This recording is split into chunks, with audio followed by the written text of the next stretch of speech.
俊俏的脸庞呢，好飒爽的 Oh, ladies, please, one at a time.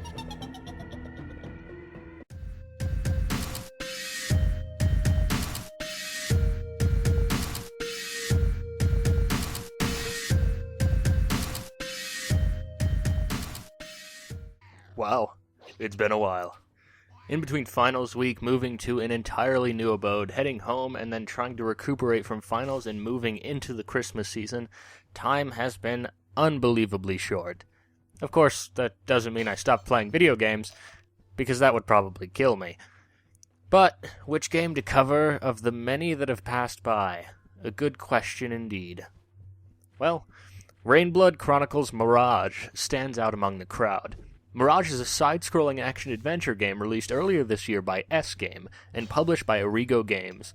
The title is, as the Steam page calls it, a wuxia story, or a martial hero story, which is a genre of Chinese fiction that focuses on capturing the exploits and adventures of martial artists. It certainly has an interesting premise, but is the game actually good? The game starts out a bit slow, and, in all honesty, I wasn't particularly impressed at the beginning. I loved the visual presentation, which, I admit, was the reason I purchased the game to begin with, but the game's controls were unclear and led to frustration in figuring out the first level. That frustration nearly led to putting down the game in favor of something else. Thankfully, I stuck with it despite the hardship, and behind all of the slightly less than intuitive systems is a solid spectacle fighter, with some really cool gameplay elements. You play as Sol and Shang, a pair of Cabal warriors seeking to unveil the mysterious force of the legendary Lord's Boat. The game unfurls across 8 worlds, with players destroying enemies through a variety of environments and each world ending with a fairly different boss fight. Combat is a fast-paced affair, but at the same time remains methodical. Sol and Shang both use combinations of light and heavy attacks to chain together larger, more deadly combos, mixed in with dodges and blocks to keep enemies at bay. Enemies come forth in droves, and are formed by a fairly satisfying mix of regular grunt-style infantry and slightly more challenging mini-boss variants of the different enemies. I'll admit, it took me a few minutes to get the hang of the combat mechanics. Shang and Sol, while using the same idea behind fighting, function on a fundamentally different tactical basis. Sol is more based around the ability to move quickly, preferring fast attacks and dodging about the arena using his ability to, essentially, teleport. I fell in quickly with him, as his fighting style was fairly easy to master and bend to my will, but Shang, on the other hand, was not quite the same. Shang uses the sword temper mechanics, which essentially allows him to summon ghost swords using his mind. Unlike Sol, he cannot teleport, and therefore relies on a more traditional block followed up with slower but more powerful strikes.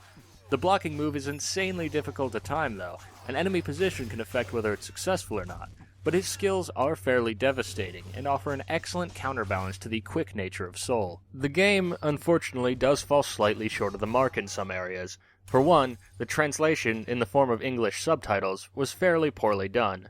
This issue, at least, only reared its head on occasion, and most meaning could be gleaned with a little brain work. The story, on the other hand, was really hard to follow. Characters come and go more often than people die in a Game of Thrones novel, and the consequences of each can be very difficult to figure out. Perhaps it would be easier if I spoke the language and knew the legend behind the game, but as someone who doesn't know either of those things, I lost my way about halfway through. The story, in a spectacle fighter, though, is thankfully relatively unimportant. The biggest issue I found with the game was the upgrade system. Both Shang and Sol obtain upgrades separately, which means having to play with both characters throughout a level to earn enough souls to continue to upgrade both of them. As I said earlier, I much preferred the fighting style of Sol and spent most of the game playing as him, which left Shang drastically behind in terms of upgrades. By the time I hit the final level, Sol was the Hulk of the group, with Shang only occasionally touching the stage to ensure that an almost dead boss wouldn't force me to use a respawn token. The entirety of the game clocks in at about 5 to 6 hours of playtime, offers plenty of collectibles to be found in each level, and unlocks a few modes, like Boss Rush and Tower, as the player moves deeper into its stylized world. All in all, there's plenty of content available to keep a fan of the spectacle fighter genre happy, and offered enough of a good time after the initial learning hump to keep me interested throughout.